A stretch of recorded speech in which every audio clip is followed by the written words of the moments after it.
和全世界一样，汉语也用甜来表达喜悦和幸福的感觉。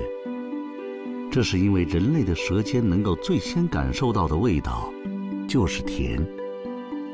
这种味道往往来源于一种物质——糖。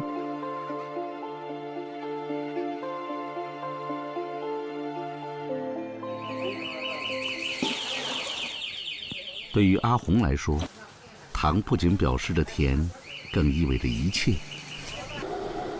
一早，炉火已经烧得很旺，阿红准备开始熬糖。糖葱薄饼，潮州著名的传统甜食，阿红的手艺是祖传的。今天，阿红准备多做一些糖葱。明天就是当地隆重的节日冬节。阿红家的饼食店在打好古城的苏州街上，时光大致保留了这座小城质朴的颜色和缓慢的节奏。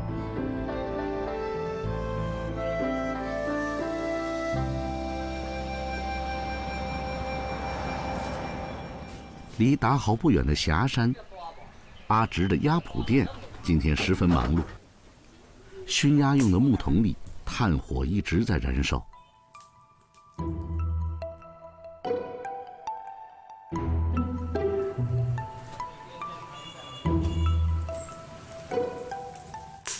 从阿直记事起，门前的这个木桶散发出的甜蜜烟熏味儿，一路伴随他长大。阿直家一直保持着最传统的熏鸭古法，这种方法已经有300年的历史。阿直从父亲那里继承了独门秘方。红糖、五香粉、醋、盐，这个也是结合我们潮汕人的口味而调制的一种酱料，一直都是这样。红糖是从甘蔗中简单提取的粗糖，由于没有精加工，它几乎保留了蔗汁中的所有养分。在中国，红糖通常被当作营养品，而潮汕人则偏爱用红糖来腌辣食物。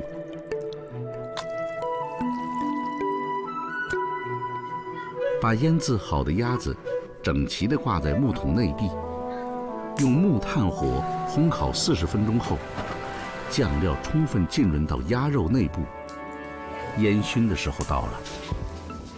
熏鸭用的燃料居然是甘蔗渣。钢汁蟹里面有少许的糖分，可以使鸭皮有甜味，也可以使鸭子本身的颜色可以深一点。店里每天要用掉大约40公斤的甘蔗渣。要找到这些材料并不难，在距离阿直家不到20公里的山脚下，近1000亩的蔗林正在蓬勃生长。北回归线穿过这片肥沃的土地，充足的阳光和湿润的空气，使中国的岭南地区成为甘蔗的主要产区。蔗糖的甜味儿来自分子中的葡萄糖和果糖，这是太阳的光合作用带来的。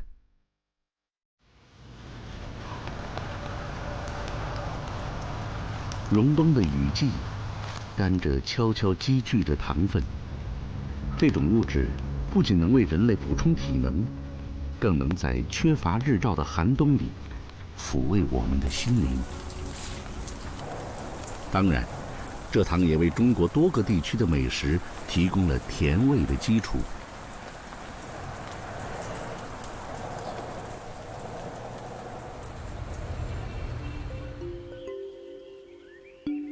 距打好古城1000多公里之外的无锡，工商兴旺，生活富足。虽然从来都不是蔗糖产区，但在口味上，无锡人却执着地选择了甜。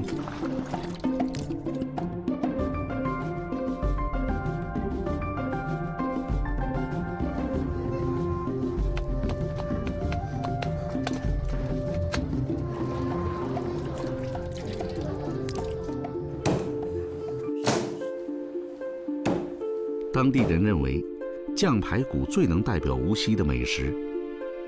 除了在选料和烹饪方法上的讲究，最负盛名的还是它浓重的偏甜口味。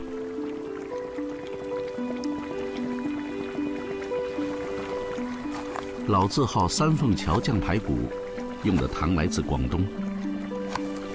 传统做法里，食糖几乎占到排骨重量的1/10，这在中国其他地区的吃客们看来实在难以想象。只有经过文火慢炖，各种调料的味道才会渗入排骨的肉质纤维，骨香浓郁，咸中带甜，奠定了传统西帮菜的基本风味。作为鱼米之乡的无锡，历来物产丰富，但这里唯独不是蔗糖产地。无锡人嗜甜的原因，至今是一个他们自己都难以解开的谜。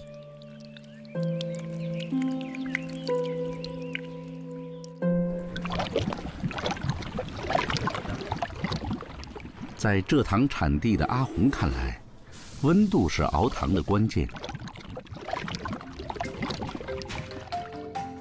过滤后的糖汁需要继续升温，仅靠手指，阿红就可以准确判断糖的火候。这门抓糖的绝技需要练习3年以上。我们潮汕有一句话，要做糖餐要练到了那个铁手、童子，还不怕烫。好，糖浆熬得恰到好处，倒入一个广口锅中，轻轻旋转，既可以降温，又可以利用离心力挤压出糖浆中的气泡。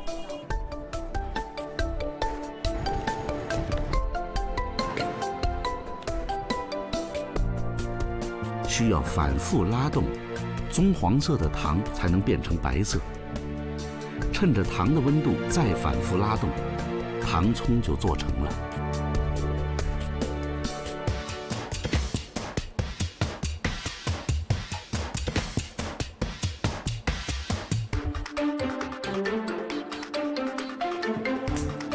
一家人团团圆圆的时候，吃了那糖餐哈，表示了一家人甜甜蜜蜜的仪式。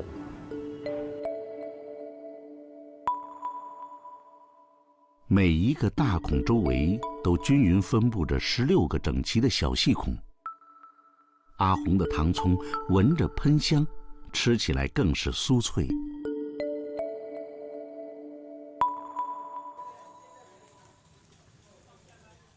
一股甜香弥漫开来。今天最后一批熏鸭该出炉了。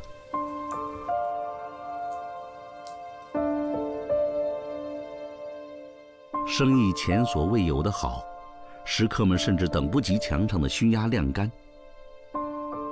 而远处，东杰的脚步也如约而至。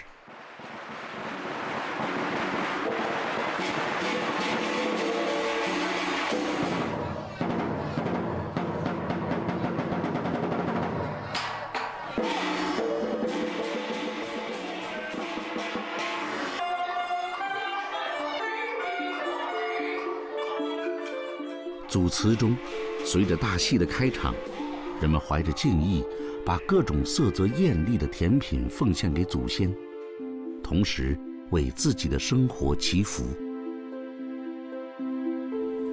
阿红的心愿是她的传统手工技艺能继续为整个家庭带来富足，而年轻的阿直却希望能找到合作伙伴，把店面扩大。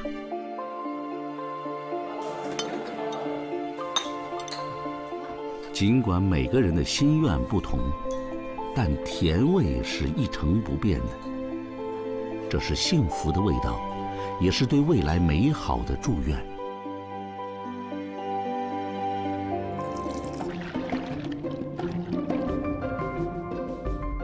秤盘里的白色粉末是石膏，它是把豆浆点化成豆腐的关键。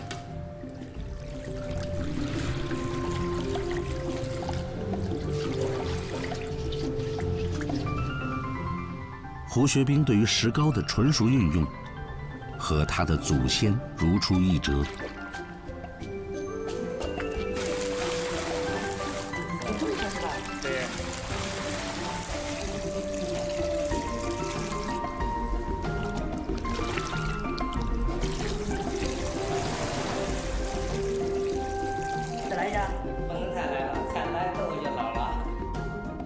在煮沸的豆浆中，变性的蛋白质和石膏相遇后，迅速发生胶凝作用。这种变化如此巨大，以至于在瞬间就可以觉察到。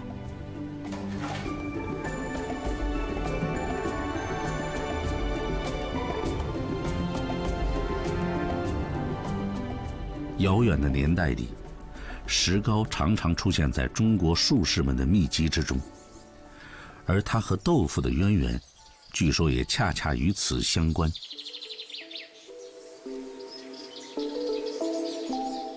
很多人相信，2000多年前，正是热衷炼丹的淮南王刘安，在八公山中用豆浆培育丹苗时，碰巧加入了石膏，于是无意间促成了豆腐的诞生。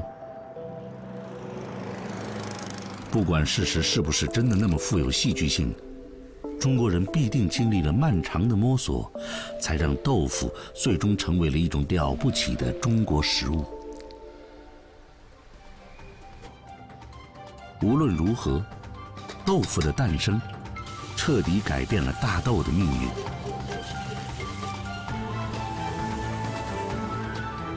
豆腐无限包容的个性，给擅长烹饪的中国人创造了极大的想象空间。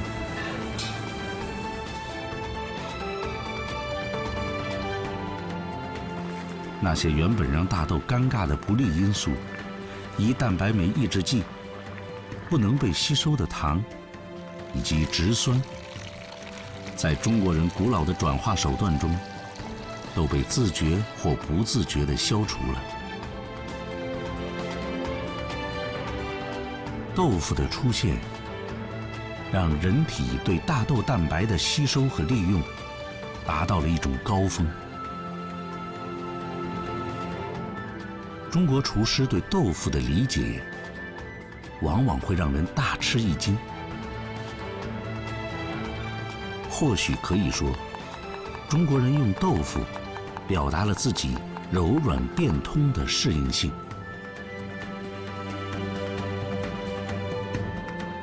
所有的这些，让一粒黄豆得到了升华。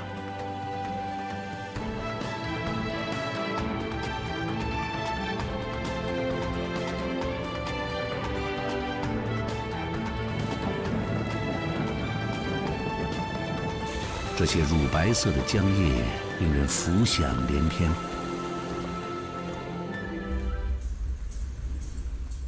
每一年的仪式，都是酿酒师们对自然表达的一种尊重。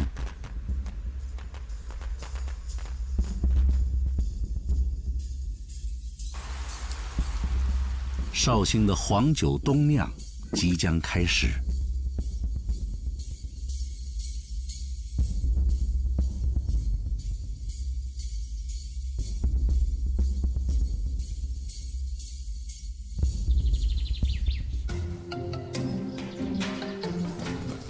和绍兴处在同一纬度线上，同属古越地区的安徽省休宁县，73岁的程进顺也在忙着酿造自家的糯米酒。对于老人来说，做酒算不上一件难事。富庶的江南地区，稻米是生活中不可缺少的部分。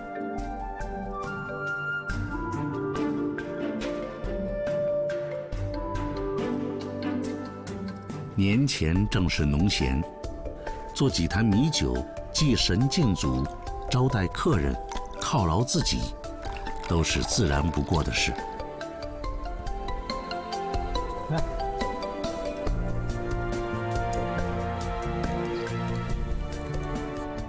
蚕茧般的酒曲是酿酒的灵魂，可以把它理解成接上了菌的种子。这些稻粉和辣寮草的混合体，里面沉睡着形形色色的发酵菌，等待合适的时机苏醒。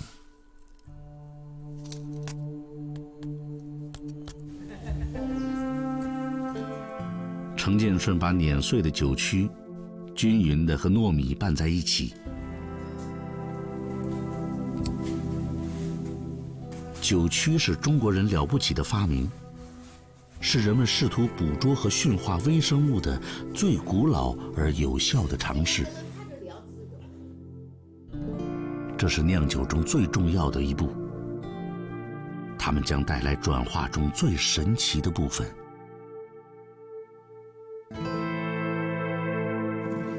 拌好的糯米被拨出一个深深的酒窝，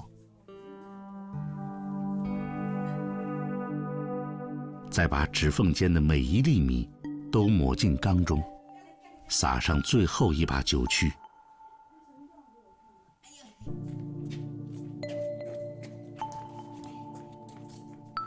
之后的一切都要交给时间了。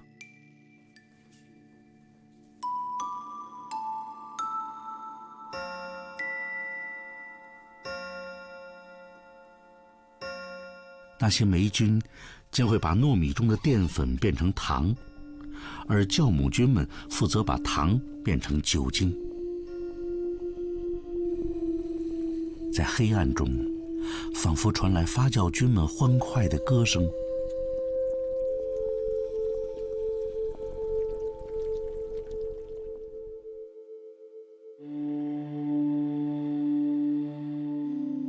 时间越久，酒越醇香，黄酒绵长而厚重。中国人可以从这一种饮品里，同时品味出柔和刚两种境界。杨子庚是新加坡出生的华裔，他很年轻的时候就以创新菜成名。但也因为对中西方烹饪的化学式理解，他反而更愿意尊重传统的精髓。杭州的这家中餐厅也是由他的团队管理的，总厨叶宝荣是他的老友。今天两人搭档做一道新版的杭州菜——西湖醋鱼。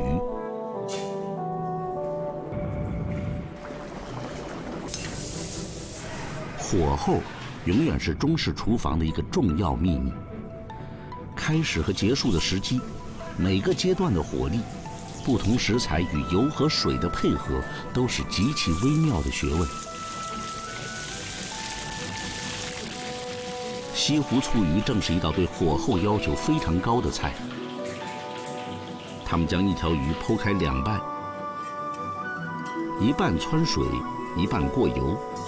两种做法都需要在恰当的时机将鱼下锅和出锅，否则会直接影响到醋鱼特有的鲜嫩口感。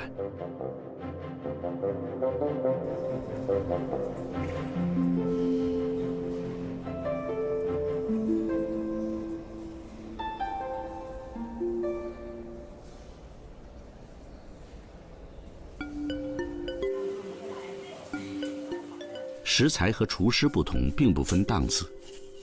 小小的一枚咸鸭蛋，照样能难倒一位名厨。来，要不要在这里试哇？这个每人整一件。梁子庚精心腌制了1个月的咸鸭蛋，和朋友们分享时才发现并不成功。太老了，煮老了。别塞，可以了，煮了啊。好，不要煮太老。果然会选。对于好奇心重的厨师来说，永远会有未知的美味等待他来解密。